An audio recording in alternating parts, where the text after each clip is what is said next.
Hello दोस्तों, कैसे हैं सब। मैं हिमांशु स्वागत करता हूं आप सबका आपके अपने चैनल कॉमिक वर्ल्ड पर। तो चलिए दोस्तों, शुरू करते हैं राज कॉमिक्स में नागराज और सुपर कमांडो ध्रुव का कॉमिक विशेषांक, वो भी मल्टी स्टारर नेगेटिव्स का 5वां भाग। ये गोले तंत्र शक्तियों को स्वीकार करने से इनकार कर रहे हैं। ये मेरे तंत्र जाल में नहीं फंस सकते और इनको अगर स्पर्श किया तो मेरा हाल भी मक्खी जैसे ही होगा। अब बस एक ही तरीका बचा है, मुझे खुद तंत्र रूप लेना पड़ेगा। कैप्टन, तुम आ गए स्पेस सेंटर? अब तो वापस जाने की पैकिंग चल रही है। तुम बताओ, वहां क्या हो रहा है? तिरंगा क्या कर रहा है? न जाने कहां से परमाणु आ गया। उसने तिरंगा को रोकने की कोशिश की पर असफल रहा। वह तिरंगा को हवा में ऊपर ले गया, जहां पर तिरंगा से काली छाया अलग होने लगी। लेकिन तिरंगा 1 मिनट हवा में कितना ऊपर? यही कोई 60-70 फीट। पर कैप्टन, पूरी बात तो सुनो। बाद में पीटर, अभी वक्त कम है। लोरी, तैयार रहना, अब शायद तुम्हें मौका मिल सके, क्योंकि मैं डोगा को गोलों से दूर भेजने जा रहा हूं। स्टार लाइन द्वारा गैस सिलेंडर से बंधा डोगा हवा में रॉकेट की तरह उठता चला गया। अब मौका है लोरी, गोलों को कैद करो। मेरे तंदूर को सफल होना ही पड़ेगा। पर ये क्या? ये गोले मुझे अपने अंदर खींच रहे हैं। लोरी, दूर हटो, छोड़ दो इन गोलों को। बहुत देर हो चुकी। लोरी! ध्रुव के लिए यह एक भीषण हादसा था, पर उसको इस पर अफसोस करने का भी मौका नहीं मिला। अरे, अब ये गोला इतनी स्पीड से अपने आप कहां जा रहा है? उफ, ये मैंने क्या कर दिया। डोगा को उसका मकसद पूरा करने के लिए खुद ही उसे हथियार थमा दिया। अब मैं इसे रोकने के लिए क्या करूं? डोगा का सिर्फ आधा मकसद ही ध्रुव पूरा होने से रोक सकता था, बाकी का आधा मकसद पूरा करने वाला था तिरंगा। अब तिरंगा को मुझे ही रोकना होगा, कम से कम परमाणु के होश में आने तक तो। चंडिका, शुक्र है तुम आ गई। हद है, डोगा की हरकत का कारण तो दिख रहा था, पर तिरंगा क्या करना चाहता है? अरे, तिरंगा तो पस्त दिख रहा है, पर उसकी शक्तियां बढ़ रही हैं। ये कैसे? ये बाद में सोचना, पहले इन छायाओं से बचो। ये तो डॉज करने की जगह भी नहीं दे रहे हैं। ये क्या? Snake shield. अब मैं इतनी इंटेलिजेंट तो हूं कि ये समझ लूं कि अब ब्रह्मांड रक्षकों की लिस्ट पूरी हो रही है। तिरंगा की हालत देखकर स्पष्ट है कि ये नेगेटिव्स के प्रभाव में है। मुझे इस पर छीण फुंकार का प्रयोग करना पड़ेगा। बेहोश होने के बाद यह इन छायाओं के किसी काम का नहीं रहेगा। आह, ये सब हो क्या रहा है? तुम लोगों से हमें सुरक्षा की उम्मीद है, पर तुम लोग तो आपस में ही लड़ रहे हो और आतंक फैला रहे हो। तिरंगा था, इसलिए मेरी फुंकार के असर को एक पल के लिए रह गया। पर अब ये नॉर्मल है, आप घबराइए नहीं, हम आपकी सुरक्षा के लिए यहाँ मौजूद हैं। सामान्य होकर कैसा लग रहा है तिरंगा? सामान्य? पर मुझे हुआ क्या था? मैं तो, और तुम लोग यहाँ क्या कर रहे हो? यहाँ तुम अकेले नहीं हो भाई तिरंगा, तुम्हारी पूरी पार्टी है यहाँ पर। परमाणु, ध्रुव और डोगा भी। डोगा रॉकेट लॉन्चिंग साइट की तरफ बढ़ रहा है। ध्रुव और लोरी उसी को रोकने की कोशिश में लगे हैं। सॉरी डोगा, सिलेंडर फोड़ना ही पड़ेगा। फिलहाल तुम्हें ज्यादा चोट नहीं पहुंचेगी, क्योंकि सिलेंडर का फ्यूल लगभग खत्म हो चुका है। मुझे इन गोलों को कब्जे में लेना ही होगा, क्योंकि इनमें से ही किसी एक में लोरी कैद है। डोगा के रुकते ही अब कायदे से इन गोलों को भी रुक जाना चाहिए। ओह, डोगा अपनी काली ऊर्जा से गोलों को गति दे रहा है। मुझे इनको रोकना होगा, चाहे इसके लिए मुझे वर्ल्ड स्केटिंग स्पीड का रिकॉर्ड ही क्यों ना तोड़ना पड़े। बस उससे पहले डोगा मुझे ना तोड़ डाले। इस बार अगर मैं उसके हत्थे चढ़ गया तो मेरी नई ड्रेस प्लास्टर होगा। और अरे, डोगा रुक गया, पर कैसे? अरे सांप, यानी नागराज भी यहाँ पर आ गया। सॉरी नागराज, अभी रोक नहीं सकता, मुझे इन गोलों को रोकना है। कौन से गोले? अरे ये तो रहे, कहाँ गए? तुमको कुछ भ्रम हुआ है, वे गोले नहीं परछाइयां रही होंगी। पर शुक्र है कि अब खतरा टल चुका है। पर खतरा था क्या? नागराज पूरी कहानी सुनाता चला गया और सभी की आंखों में आश्चर्य भरता चला गया। नेगेटिव्स? हाँ, और टोगा और तिरंगा पर उन्होंने ही कब्जा किया हुआ था, क्योंकि अंडमान शायद जानता था कि जब तक यामिनी उसके खिलाफ है और आजाद है, तब तक उसका कोई भी गुर्गा स्पेस सेंटर तक पहुंचकर उपग्रह और रॉकेटों को नष्ट नहीं कर सकता। फिर उन गोलों का क्या खेल था? गोले मुझे तो दिखे नहीं, पर उसका भी पता चल ही जाएगा। लेकिन अब मानवों की प्रगति को रोकने का अंडमान का प्लान तो विफल हो गया है। सैटेलाइट्स लॉन्च होने वाली हैं। इनके लॉन्च में अब किसी तरह का व्यवधान नहीं आने दूंगा मैं। मुझे तो लोरी की चिंता हो रही है। अरे, मुझे लोरी की आवाज आ रही है दिमाग के अंदर से। लोरी, कहाँ हो तुम अभी तक गोले में कैद हो। और क्या? ये क्यों? ओह, समझा। पर पर उफ, संपर्क टूट गया, टूट रहा है। क्या हुआ ध्रुव? गड़बड़ है, वे गोले सैटेलाइट में जाकर छिप गए हैं। सैटेलाइट के लॉन्च को रोकना होगा। रुक जाओ ध्रुव, तुम पर अंडमान का असर हो रहा है। तुम्हें भ्रम में डालकर वो अपनी आखिरी चाल चल रहा है। तुम एकदम वही करना चाहते हो जो अंडमान करना चाहता है। नहीं नागराज, मुझ पर किसी का असर नहीं है, और मैं रॉकेट्स को नहीं, गोलों को रोकना चाहता हूँ।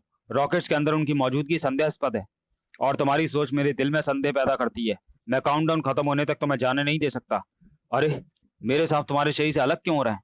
क्योंकि मेरा वाइब्रेशन थ्रोअर इनके शरीरों में गुदगुदी कर रहा है। यानी तुम भी ध्रुव की सोच के साथ हो? हाँ, मैं ध्रुव के साथ हूँ। साथियों, हम ध्रुव का ऐसा करने नहीं दे सकते। अगर ये लॉन्च टल गए तो अगले 6 महीने तक अनुकूल परिस्थितियां नहीं रहेंगी। तो आज परिस्थितियां कौन सी अनुकूल हैं? ध्रुव सही कह रहा है, कुछ गड़बड़ है, जांच तक रुकना चाहिए। यह अंतरराष्ट्रीय मसला है, देश की इज्जत का सवाल है। अगर लॉन्च टल गया तो देश की नाक कट जाएगी। तिरंगा ऐसा नहीं होने देगा। अगर उन गोलियों की वजह से कुछ गड़बड़ हुई तो नाक तब भी कट जाएगी। मैं ऐसा नहीं होने दूंगा। ठहरो ध्रुव, हम आपस में लड़कर दुश्मन के हाथों में खेल रहे हैं। रुक जाओ। अगर अगर कुछ गड़बड़ हुई तो हम बाद में भी तो उसे सही कर सकते हैं।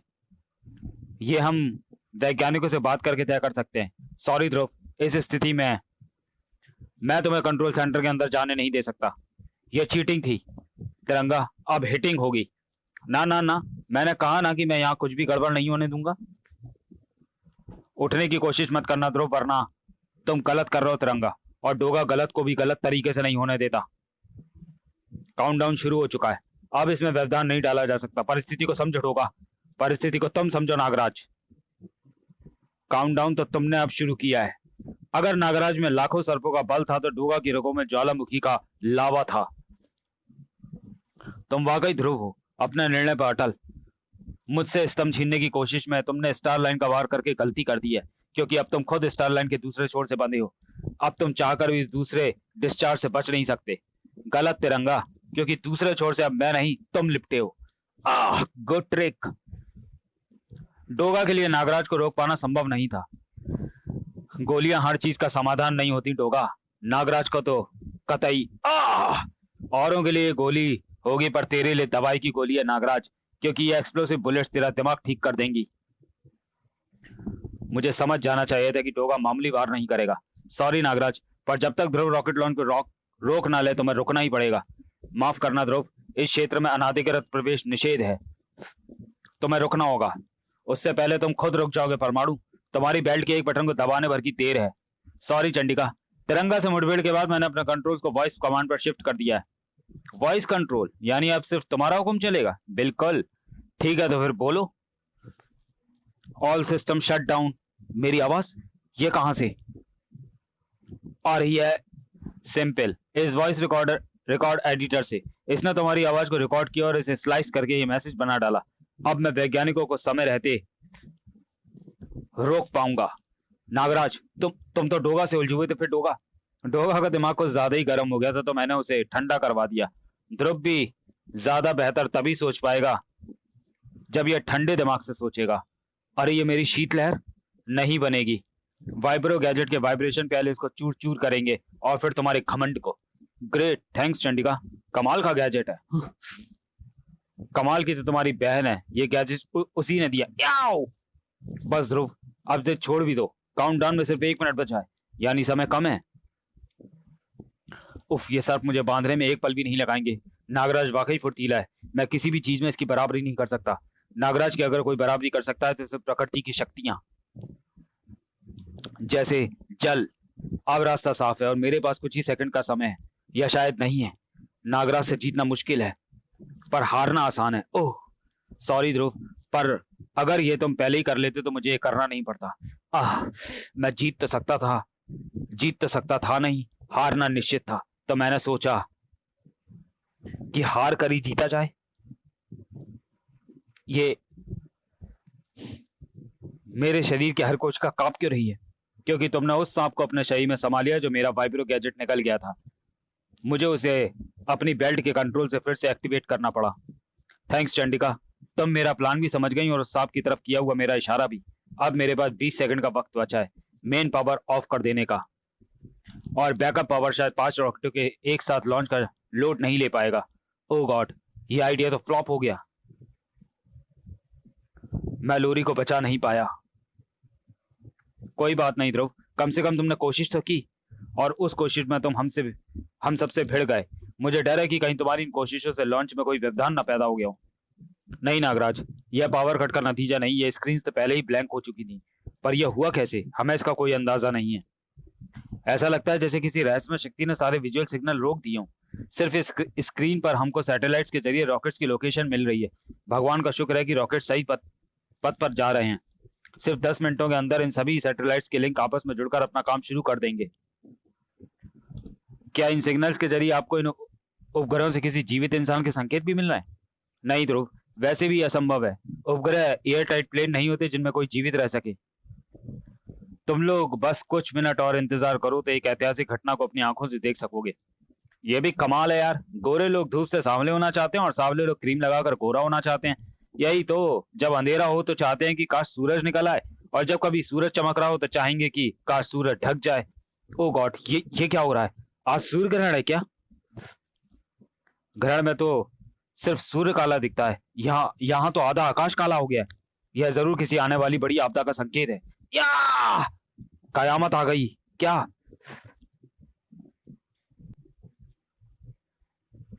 कयामत की शुरुआत हो चुकी थी। रहस्यमय शक्ति के द्वारा सूर्य की किरणों के अवरुद्ध होते ही नेगेटिव्स ने अपनी काली शक्तियों का नमूना दिखाना शुरू कर दिया था,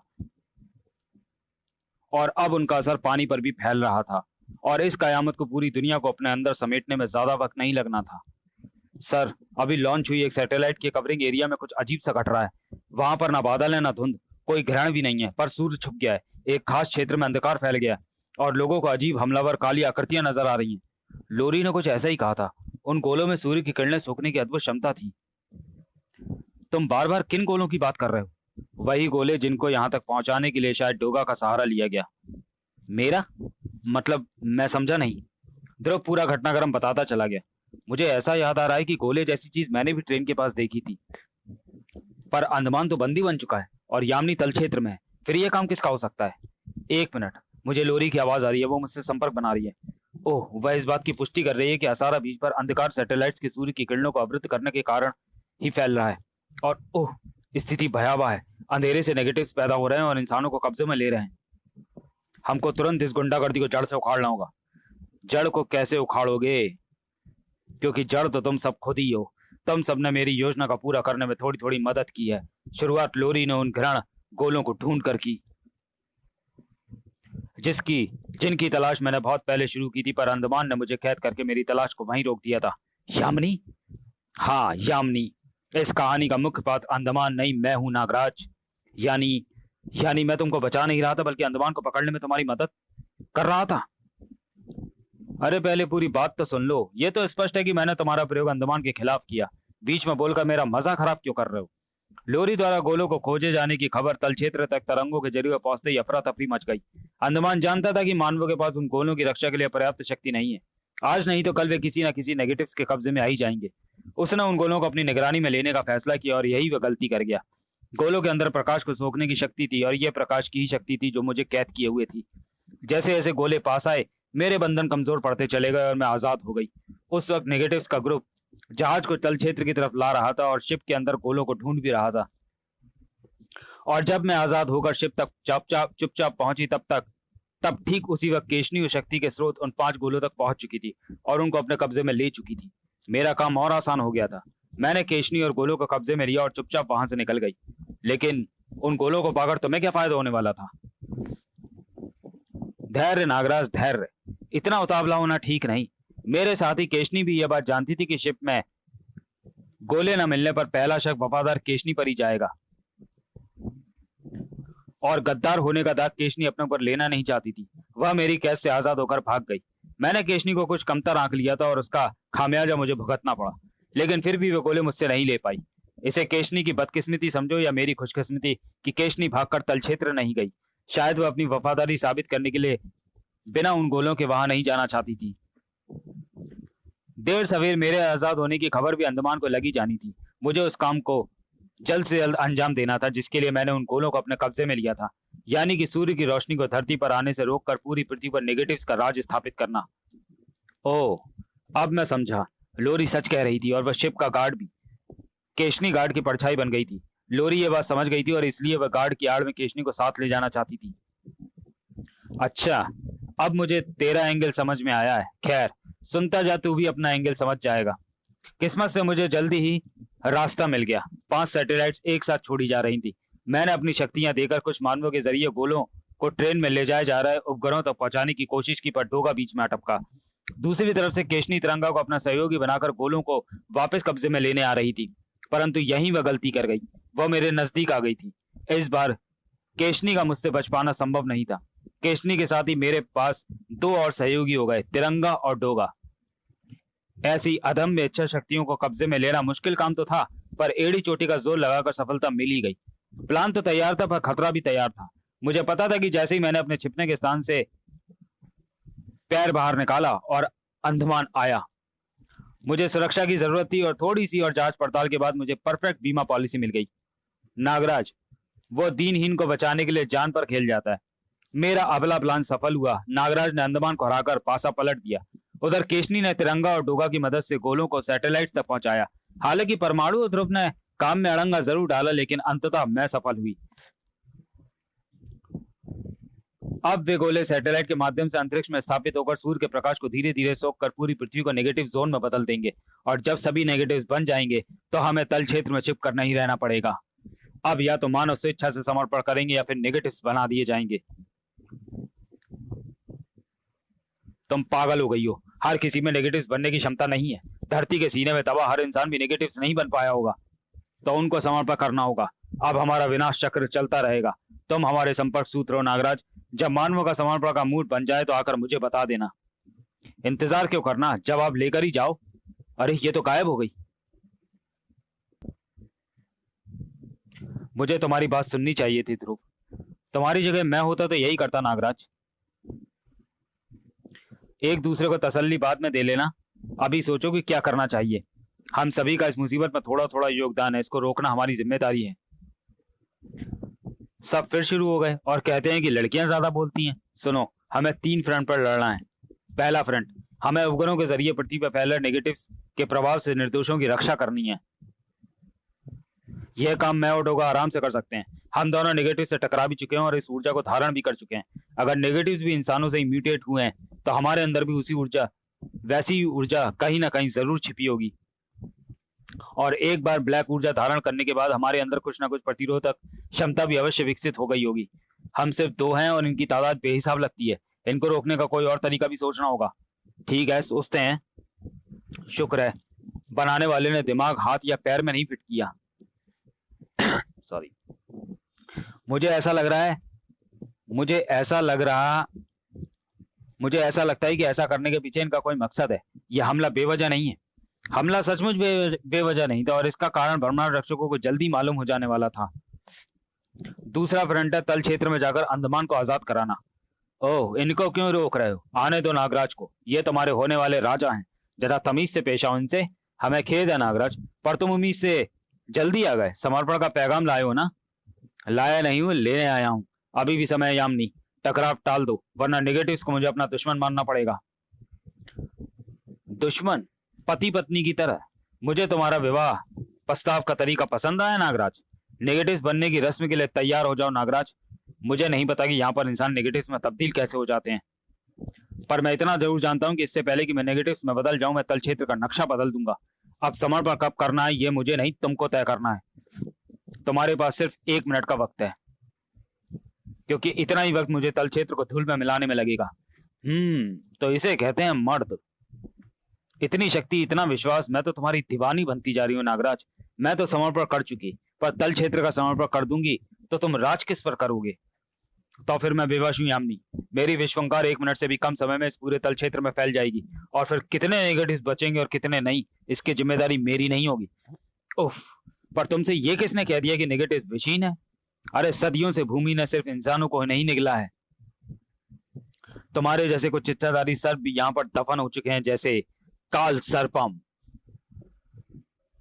नागराज तल क्षेत्र की विशेष परिस्थितियों से अनजान था, उतना ही जितने की तीसरे मोर्चे पर ध्रुव, चंडिका एवं परमाणु उपग्रहों को कंट्रोल करने के तरीकों से अनजान थे। कुछ समझ में नहीं आ रहा है। कोई भी कंट्रोल काम नहीं कर रहा है, और किसी भी खराबी का संकेत भी नहीं मिल रहा है। ऐसा लग रहा है जैसे कि किसी और ताकत ने इस पर कब्जा कर रखा हो। क्यों ना मैं इस कंट्रोल पैनल को भी उड़ा दूं? फिर तो उपग्रह अंधेरे में भटकते अंधे चूहे जैसे बनकर रह जाएंगे, और हम आंखों वाले चूहे बन जाएंगे परमाणु। जैसा तुम सोच रहे हो वैसा नहीं हुआ तो फिर उपग्रहों पर हमारा कोई कंट्रोल नहीं रह पाएगा। अभी हम कम से कम इनसे जुड़े तो हुए हैं। एक मिनट, अगर इजाजत दे तो मैं एक नजर मार लूं। इजाजत भी बाद में मांग रही है। यह बहुत तेजी से काम करती है। चंडिका, ये सर्किट्स अपने आप को बचाना चाहते हैं। देखते हैं कि कैसे बचते हैं ये सर्किट्स जब इनमें कोई पावर ही नहीं रहेगी। अब आप आराम से सर्किट की जांच कर सकते हैं। नहीं, इनके अंदर अभी भी पावर मौजूद है। ये अभी भी 5 सैटेलाइट से कनेक्टेड हैं। अब ये सर्किट सैटेलाइट्स में मौजूद सोलर पावर सिस्टम से रेडियो तरंगों के द्वारा पावर प्राप्त कर रहे हैं। मुश्किल है पर यह संभव है। बस एक ही रास्ता है। ये पूरा सिस्टम एक खास प्रोग्राम पर चलता है। यह चिप ऐसी किसी स्थिति से बचने का हमारा आखिरी डिफेंस है। इसमें ऐसा एंटी प्रोग्राम है जो इस कंट्रोल पैनल के साथ साथ उपग्रहों के सिस्टम को भी ठप कर देगा। बस इसको स्लॉट में डाला और